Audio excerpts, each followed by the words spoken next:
இது வந்து 3 டோர் பீரோ. Handle open பண்ணோட பாருங்கள், காலங்குளம் பிளேட்டு ஃபுல்லாக வரும். அது மூமெண்ட் பார்த்தீங்கன்னா புல்லட் லாக்கு. இது வந்து ட்ராயரு.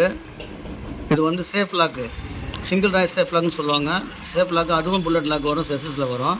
உள்ளே பார்த்தீங்கன்னா ஒரு ஜோல் பாக்ஸ்.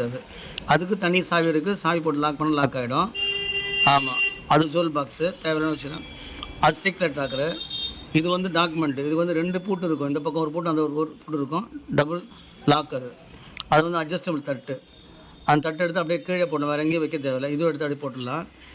பாருங்கள், அந்த தட்டு திருப்பியும் வந்து அது மேலே போட்டு வச்சுக்கலாம். அது வைக்க தனியாக எடுத்து வைக்கணும், ஒரு இடம் வேணும், அதெல்லாம் தேவையில்லை நமக்கு.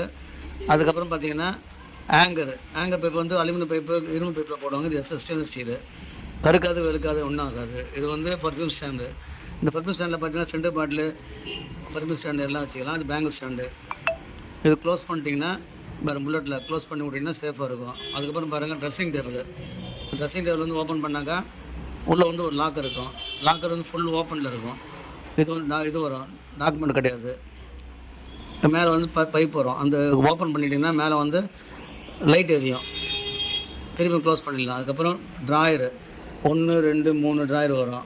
ஒவ்வொரு ட்ராயரும் தனித்தனி லாக் இருக்குது. லாக் வந்து தனித்தனியாக போட்டு அப்படியே க்ளோஸ் பண்ணிக்கலாம். இது ட்ரிபிள் டோர் பீரோ. 6.5க்கு 45க்கு 21 இன்ச்சு ஆழம்.